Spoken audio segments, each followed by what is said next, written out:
A dogfight, or dogfight, is an aerial battle between fighter aircraft, conducted at close range.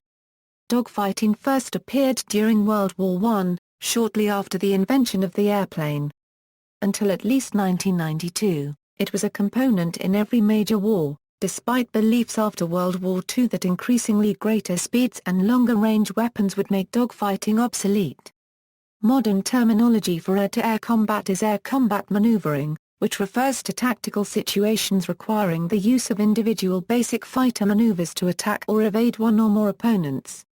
This differs from aerial warfare, which deals with the strategy involved in planning and executing various missions.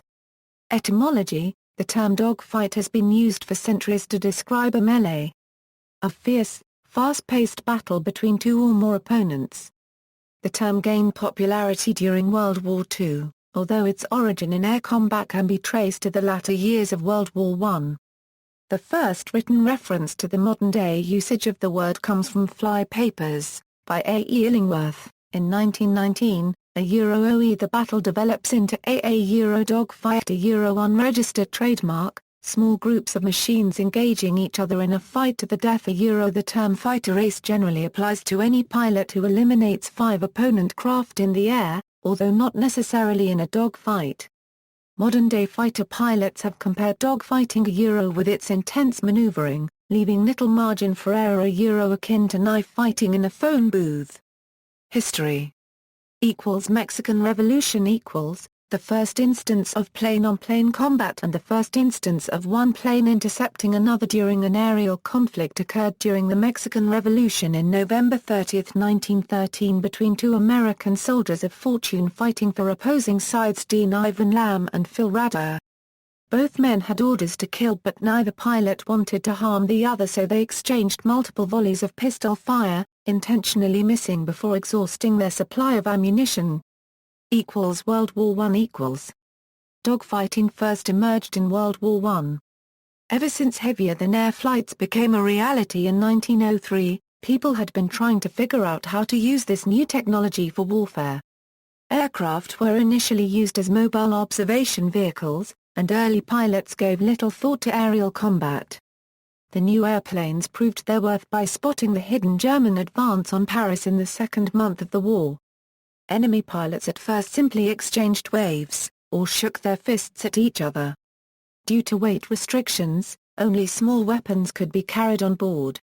Intrepid pilots decided to interfere with enemy reconnaissance by improvised means, including throwing bricks, grenades and sometimes rope, which they hoped would entangle the enemy plane's propeller. Pilots quickly began firing handheld guns at enemy planes, such as pistols and carbines. The first aerial dogfight occurred during the Battle of Cher, when Serbian aviator Miodrag Tomio encountered an Austro-Hungarian plane while performing a reconnaissance mission over Austro-Hungarian positions. The Austro-Hungarian pilot initially waved, and Tomio reciprocated. The Austro-Hungarian pilot then fired at Tomio with his revolver. Tomio managed to escape, and within several weeks, all Serbian and Austro-Hungarian planes were fitted with machine guns. In August 1914, Staff Captain Pyotr Nesterov, from Russia, became the first pilot to ram his plane into an enemy spotter aircraft. In October 1914, an airplane was shot down by a handgun from another plane for the first time over Reims, France. Once machine guns were mounted to the airplane either on a flexible mounting or higher on the wings of early biplanes, the era of air combat began. The biggest problem was mounting a machine gun onto an aircraft so that it could be fired forward, through the propeller, and aimed by pointing the nose of the aircraft directly at the enemy. Roland Garros solved this problem by mounting steel deflector wedges to the propeller of a Morane-Saulnier monoplane. He achieved 3 kills, but was forced down due to engine failure down behind enemy lines, and captured before he could destroy his plane by burning it. The wreckage was brought to Antony Fokker, a Dutch designer who built aircraft for the Germans. Fokker decided that the wedges were much too risky, and improved the design by connecting the trigger of a µm 08 Maxim machine gun to the timing of the engine. The Germans acquired an early air superiority due to the invention of the synchronization gear in 1915, transforming air combat with the Fokker EI, the first synchronized, forward-firing fighter plane. On the evening of July 1, 1915, the very first aerial engagement by a fighter plane armed with a synchronized, forward-firing machine gun occurred just to the east of Lunéville, France. The German Fokker EI was flown by Lieutenant Kurt Wintgens, earning the victory over a French two-seat observation monoplane. Later that same month, on July 25, 1915, British Royal Flying Corps Major Lano Hawker, flying a very early production Bristol Scout C, attacked 3 separate aircraft during a single sortie, shooting down 2 with a non-synchronizable Lewis gun which was mounted next to his cockpit at an outwards angle to avoid hitting the propeller. He forced the third one down, and was awarded the Victoria Cross. Battles in the air increased as the technological advantage swung from the British to the Germans, then back again. The Feldfliegerratierlung observation units of the German Air Service, in 1914-15, consisted of 6 two-seat observation aircraft each, with each unit assigned to a particular German Army headquarters location. They had but a single Fokker Decker aircraft assigned to each FFA unit for general defensive duties, so pilots such as Max Immelmann and Oswald Boeilk began as lone hunters with each FFA unit, shooting unarmed spotter planes and enemy aircraft out of the sky. During the first part of the war, there was no established tactical doctrine for air-to-air combat. Oswald Boeilk was the first to analyze the tactics of aerial warfare, resulting in a set of rules known as the Dicta Boeilk. Many of Boeilk's concepts, conceived in 1916, are still applicable today, including use of sun and altitude, surprise attack, and turning to meet a threat. British Brigadier General Hugh Trincard ordered that all reconnaissance aircraft had to be supported by at least 3 fighters, creating the first use of tactical formations in the air. The Germans responded by forming Jasters, large squadrons of fighters solely dedicated to destroying enemy aircraft, under the supervision of Boeilk. Pilots who shot down 5 or more fighters became known as aces. One of the most famous dogfights, resulting in the death of Major Hawker, is described by the Red Baron, Manfred von Richthofen. I was extremely proud when, one fine day, I was informed that the airman whom I had brought down on the 23rd of November, 1916, was the English equivalent of Immelmann. First we circled 20 times to the left, and then 30 times to the right. Each tried to get behind and above the other. Soon I discovered that I was not meeting a beginner. He had not the slightest intention of breaking off the fight. He was traveling in a machine which turned beautifully. However, my own was better at rising than his, and I succeeded at last in getting above and beyond my English waltzing partner. The impertinent fellow was full of cheek, and when we had got down to about 3,000 feet he merrily waved to me as if he would say, "Well, how do you do?" The circles which we made around one another were so narrow that their diameter was probably no more than 250 or 300 feet.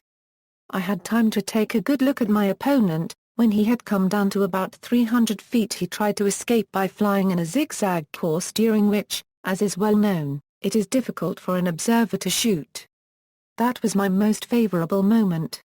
I followed him at an altitude of from 250 feet to 150 feet, firing all the time. The Englishman could not help falling. But the jamming of my gun nearly robbed me of my success. My opponent fell, shot through the head, 150 feet behind our line. Despite the Germans' early leaden combat tactics and their Dicta Boeilk, the Allies were not slow to adapt and develop their own tactics. The Royal Flying Corps Albert Ball was one of a band of pilots who liked to fly solo, and he developed stalking tactics for going after enemy two-seaters. He even used the top-wing adjustable Foster Mount Lewis gun to fire upwards into the underside of unsuspecting enemy aircraft. Other RFC pilots such as James McCudden and Mick Mannock emphasized mutual support and the advantages of attacking from height. One RFC mantra was, "Never from below, seldom from the same height, always from above." During 1916, aerial reconnaissance patrols had most often been unaccompanied, as there had been little if any aerial disputes between the belligerents. However, just as the Sinai and Palestine campaign ground war on the Gaza to Beersheba line came to resemble trench warfare on the Western Front, so too did the air war over southern Palestine come to resemble that being fought over France. After the Second Battle of Gaza in April 1917 and during the stalemate in southern Palestine which followed, the concentration of Egyptian Expeditionary Force and Ottoman Army forces holding established front lines grew, as associated supply dumps and lines of communications were developed. The need to know about these fueled intense rivalry in the air. Aerial reconnaissance patrols were regularly attacked, so it was necessary for all photography and artillery observation patrols to be accompanied by escort aircraft. These special EEF patrols which grew into squadrons, accompanied and protected the reconnaissance aircraft, attacking hostile aircraft wherever they were found either in the air, or on the ground. However, the technically superior German aircraft shot down numbers of EEF aircraft during dogfights. By the end of the war, the underpowered machines from just 10 years prior had been transformed into fairly powerful, swift, and heavily armed fighter planes, and the basic tactics for dogfighting had been laid down. Spanish Civil War airplane technology rapidly increased in sophistication after World War I. By 1936, dogfighting was thought to be a thing of the past, since aircraft were reaching top speeds of over 250 miles per hour. The experiences of the Spanish Civil War proved this theory was wrong. At the beginning of the war, new tactics were developed, most notably in the Luftwaffe Condor Legion. Lieutenant Werner Mahr paragraph LDERS advised abandoning the standard Euro formation used in combat, and pairing fighters in twos, starting the practice of having a wingman at one side. He advised that pairs of aircraft approaching a fight should increase the distance between them instead of holding tight formations, a precursor to the combat spread maneuver. He also started the practice of training pilots to fly at night, and with instruments only. Using the new tactics, and flying the newest Bf-109 fighters, the Germans shot down 22 Spanish Republican fighters within a 5-day period, suffering no losses of their own. World War II Strategies for fighter development. During the 1930s, two different streams of thought about air-to-air combat began to emerge, resulting in two different streams of monoplane fighter development. In Japan and Italy especially, there continued to be a strong belief that lightly armed, highly maneuverable single-seat fighters would still play a primary role in air-to-air combat. Aircraft such as the Nakajima Ki-27 and Nakajima Ki-43 and the Mitsubishi A6M0 in Japan, and the Fiat G50 and Macchi C200 in Italy epitomized a generation of monoplanes designed to this concept.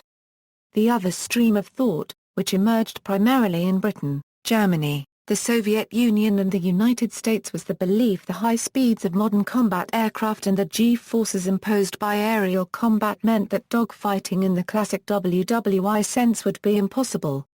Fighters such as the Messerschmitt Bf-109, the Supermarine Spitfire, the Yakovlev Yak-1 and the Curtiss P-40 were all designed for high-level speeds and a good rate of climb.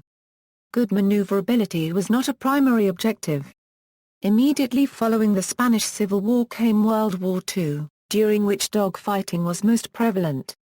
It was widely believed that strategic bombing alone was synonymous with air power. A fallacy that would not be fully understood until Vietnam. After the failings in Spain, a greater emphasis was placed on the accuracy of air-to-ground attacks. The need to stop bombers from reaching their targets, or to protect them on their missions, was the primary purpose for most dogfights of the era. Dogfighting over Europe. Dogfighting was very prominent in the skies over Europe.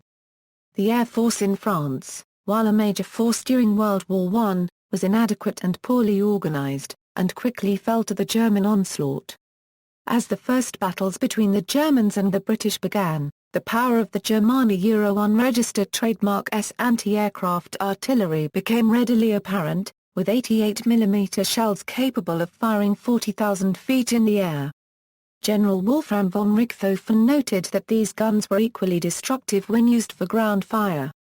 The German Bf-109 and the British Spitfire were some of the most common fighters used in the European theatre. A typical dogfight is described by an unnamed pilot. Pulling up into his blind spot, I watched his plane grow larger and larger in my sight. But this German pilot was not content to fly straight and level.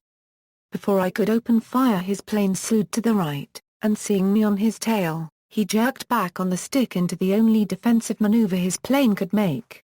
I banked my 47 over to the right and pulled back on the stick, striving to get him once more into my ring sight. The violent maneuver applied terrific unregistered trademark S to my body, and I started to black out as the blood rushed from my head. Fighting every second to overcome this blackness about me, I pulled back on the stick, further and further, so that the enemy would just show at the bottom of my ring sight to allow for the correct deflection. We were both flying in a tight circle. Just a little more and unregistered trademark LL have him. Pressing the trigger, I waited expectantly for the 109 to explode. Unregistered trademark V hit his wing. A section 2 feet long broke loose from the right wing as the machine gun cut like a machete through it. Too low, a little more rudder and the bullets will find his cockpit. I could see occasional strikes further up the wing, but it was too late. The 109, sensing that I was inside him on the turn, slunk into a nearby cloud. Straightening my plane, I climbed over the top of the bank, and poised on the other side, waiting for him to appear. But the 109 did not appear, and not wishing to tempt the gods of fate further, I pushed my stick forward, entered the protective cover of the clouds, and headed home. Soviet fighters. During this time, 3 new Russian fighters, the large GG-1, the Yak-1, and the MiG-3 were just coming off of the production line. The Soviet Air Defense Force had been fraught with problems since World War I. The German Barbarossa offensive on June 22, 1941, destroyed more than 2,000 Soviet aircraft on the first day, and more than 5,000 before October. With great desperation, the Soviets fought in dogfights over Leningrad, Moscow, and the Ukraine for more than a year. Fireteam, a triple of aircraft, has been the main tactical unit used in battles since the beginning of World War II. The analysis and synthesis of fighting experience resulted in a conclusion that group tactics should have been rejected and replaced by action pairs.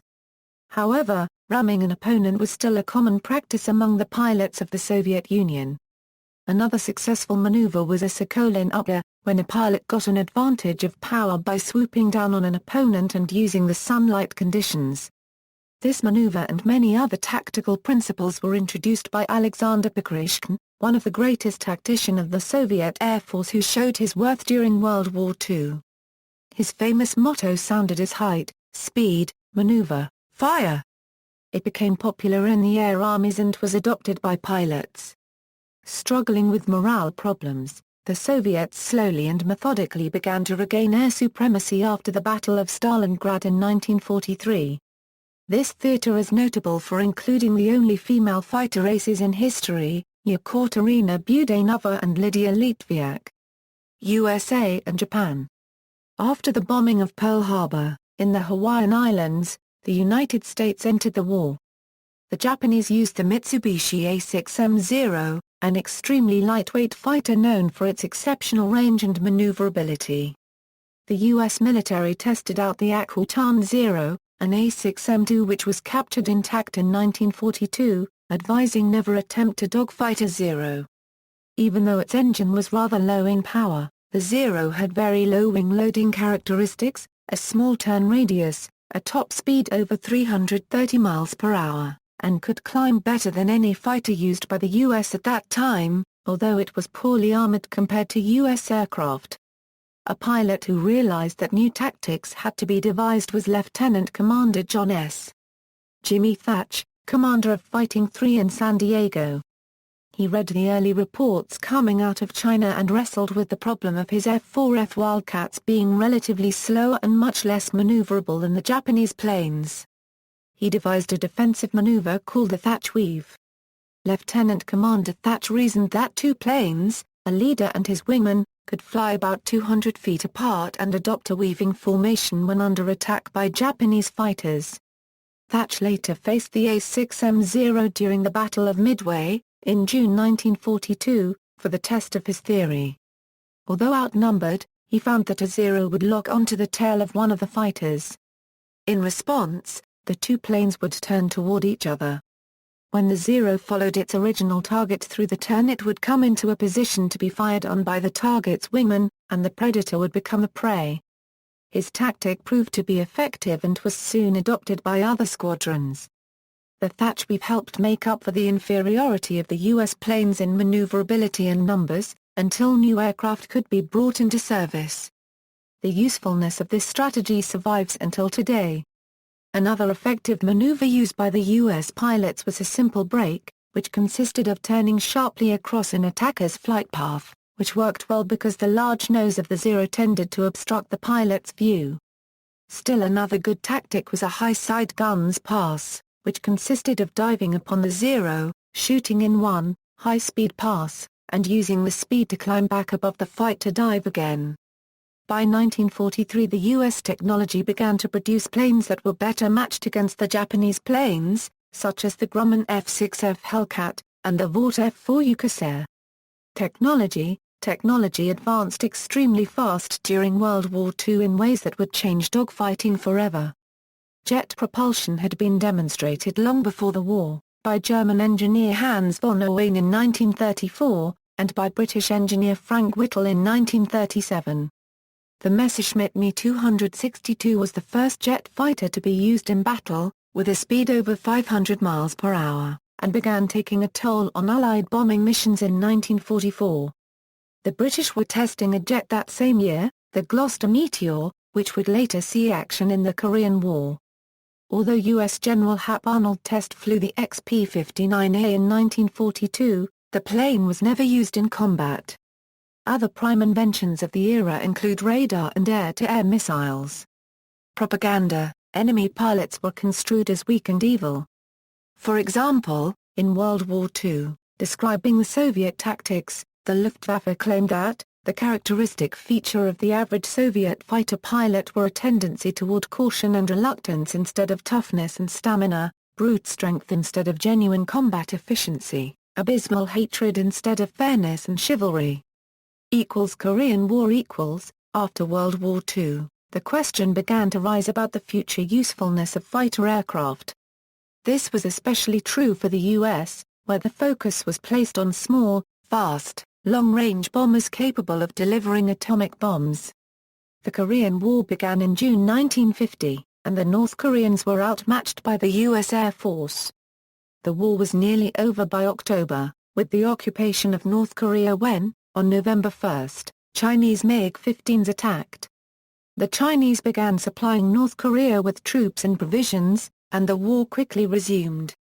At 100 miles per hour faster, the MiG-15 was more than a match for the US P-80 Shooting Star, using the same dive-and-shoot tactic that the Americans found so useful against Japan.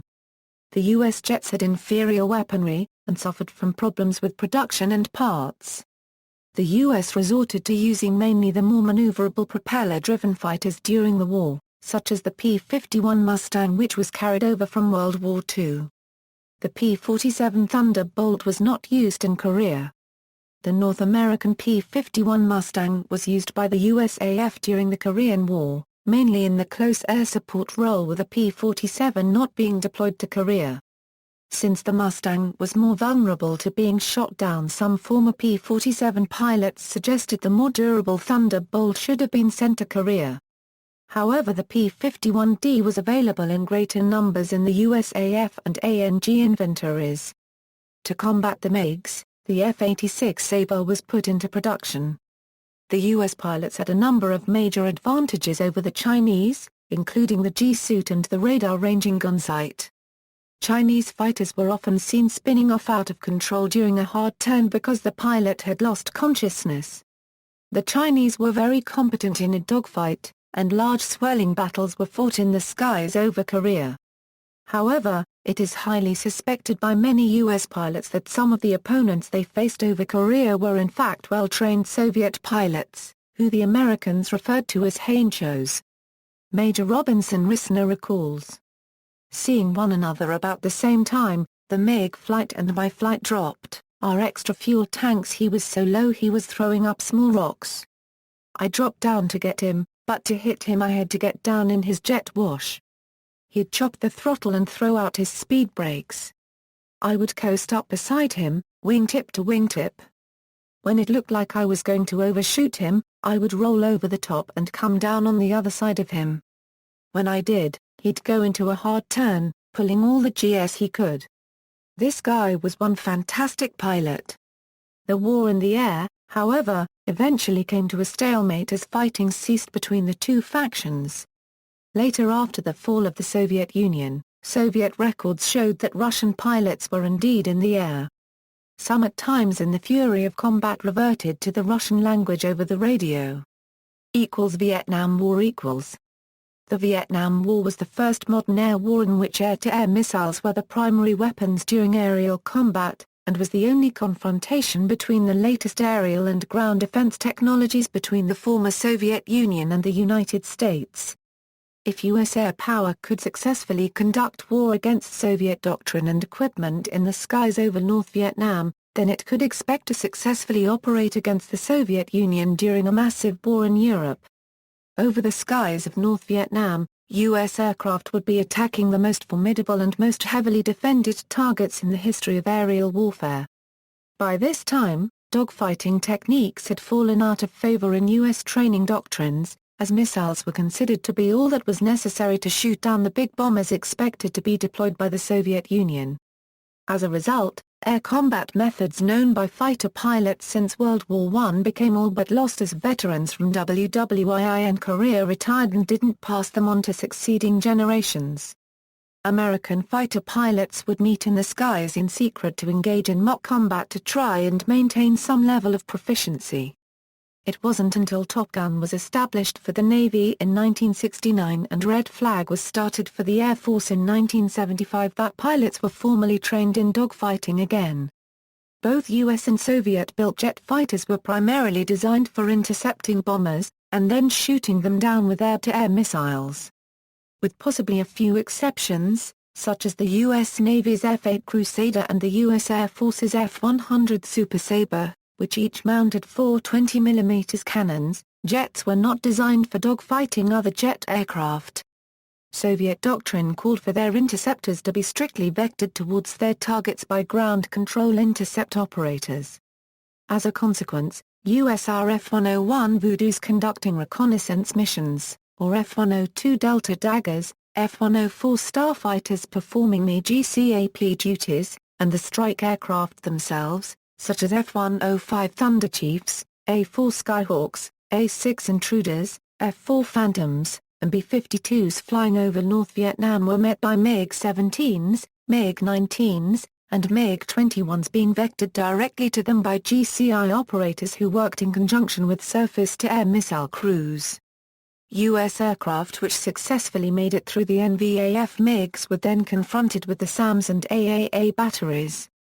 This triad defense system of GCI-controlled MiGs, missiles, and AAA enabled the North Vietnamese MiGs to utilize their aircraft's design capabilities as their designers had intended, that of, in the vernacular of the time, making one pass, and then hauling ass, which was, in practice, quickly firing at their targets and then speeding away.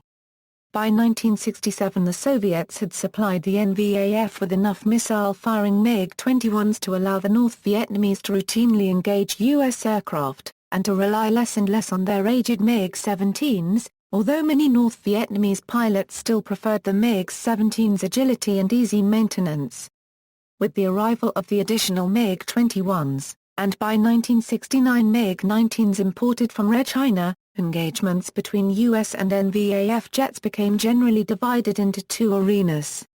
MiG-21s engaged at higher altitudes, while MiG-17s and MiG-19s would try to give battle at lower altitudes where their cannons were more effective. At the conclusion of the air war in 1973, U.S. airmen had downed 202 communist MiGs, including two downed by B-52 tailgunners from their quad .50 caliber machine guns. This at a cost of 90 U.S. aircraft to NVAF MiGs. The USAF claimed 137 MiGs while the USN-USMC brought down 65 in air-to-air combat.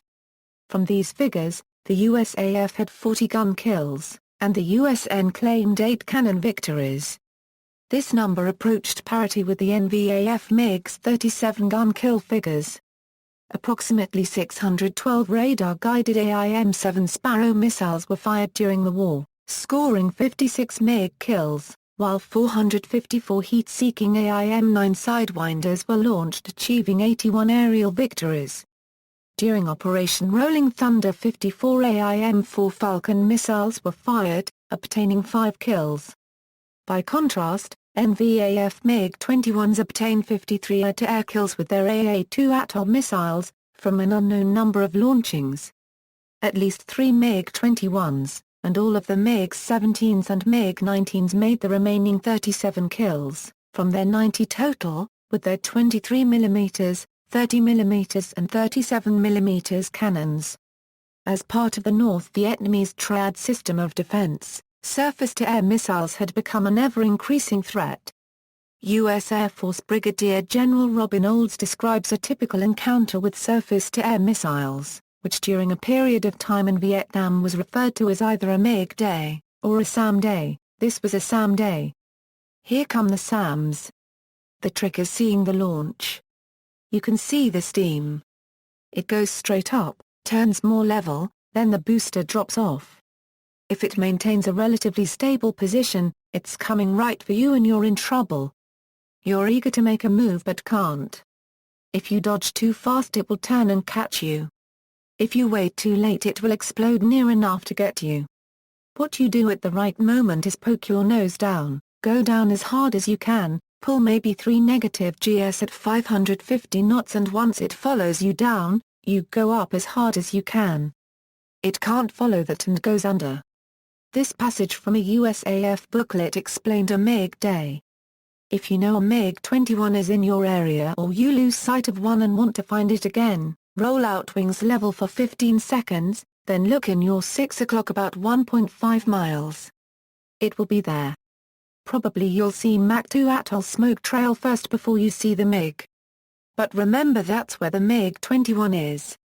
Just ask one of the 20 air crews shot down during linebacker that never knew they were under attack. Arab-Israeli conflicts. The Arab-Israeli conflicts were a series of wars between the country of Israel and its surrounding Arab neighbors. Those that involved dogfighting occurred between 1948 and 1985.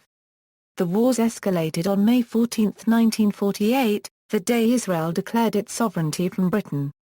The War of Independence was followed by the Suez-Sinai War in 1956, the Six-Day War in 1967, the War of Attrition, the Yom Kippur War in 1973, and the First Lebanon War in the early 1980s.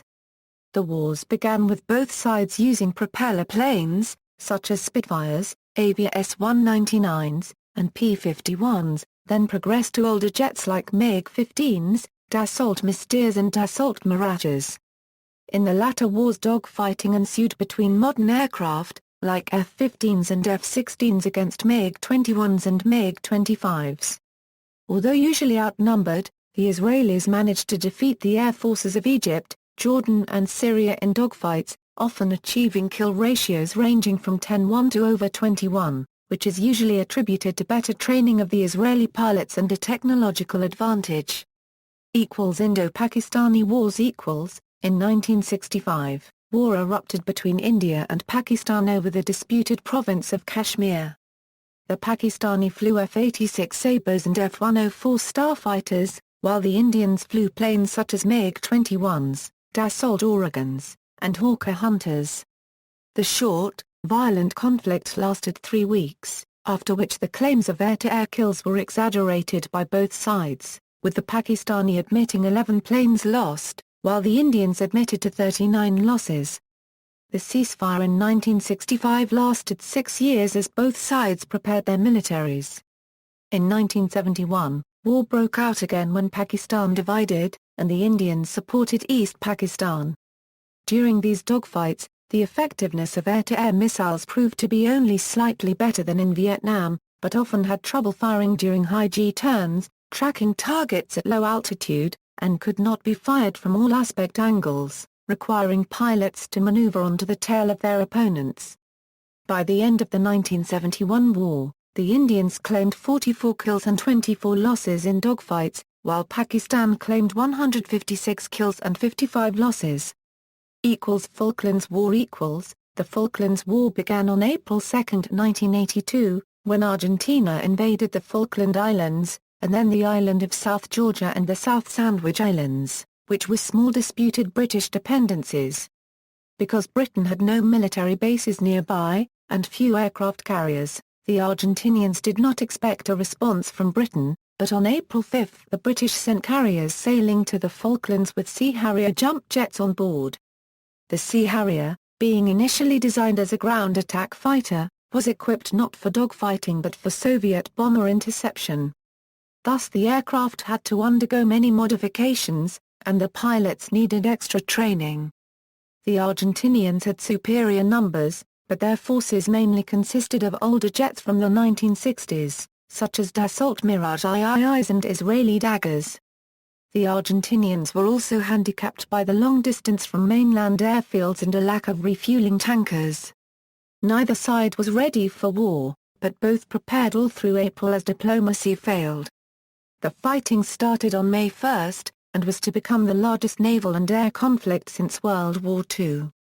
By the end of the war, Argentina lost 20 fighters in dogfights, while Britain only lost 1 Sea Harrier to ground fire. The Americans supplied late-model Sidewinder missiles to the British. This and the analysis of French Mirage combat tactics made the difference. Iran-Iraq War. In the Iran-Iraq War of 1980 to 1988, many dogfights happened between Iranian Air Force and Saddam Hussein's Iraq Air Force. At early years of the war, IRIAF had the superiority. However, at the end of the war, Iranian Air Force lost its superiority due to the lack of their Western-made aircraft spare parts and outdated equipment. The conflict also saw the only confirmed helicopter dogfights in history, with Iranian AH-1J Sea Cobras entering combat against Iraqi Hind gunships. Hinds are stronger and faster, while Sea Cobras are more agile. The result of the skirmishes are disputed. Iranians also claimed to down a MiG-21 using Sea Cobra. Persian Gulf War. In the Gulf War of 1990 to 1991, dogfighting once again proved its usefulness when the coalition air force had to face off against the Iraqi Air Force, which at the time was the 5th largest in the world. By the second day of the war, the coalition achieved air superiority. Many dogfights occurred during the short conflict, often involving many planes. By the end of January, 1991, the term football became a popular word to describe the hectic situation of many dogfights, occurring at the same time within the same relatively small airspace. By the end of the war, the U.S. claimed 39 Iraqi aircraft and air-to-air victories to the loss of only 1 F-A-18 and 1 drone. Of the 39 victories, 36 were taken by F-15 Eagles. Balkans conflict. During the Balkans conflict, in 1999, 5 MiG-29s of the Yugoslav Air Force were shot down in dogfights with NATO aircraft. The first was on the 24th of March by a Dutch F-16AM Falcon, and 2 were downed on the same night by US F-15s. A day later, 2 more MiG-29s were shot down by an F-16 and F-15. See also, aerial warfare, aerobatic maneuvers, Battle of Britain, Immelman Turn, List of aircraft shootdowns, Loughbury Circle, poster World War II air-to-air combat losses, Split S Thatch Weave, The Scissors, Wiffadil Turn, Dick Boylke, John Boyd, Eric Hartman, Robin Olds. Footnotes: Su-37 Flanker Report from Farnborough 96. References. Further reading, FMQ Lack. The Australian Flying Corps in the Western and Eastern Theatres of War, 1914–1918. Official History of Australia in the War of 1914–1918 Volume 8. Canberra, Australian War Memorial. Hobson, Chris.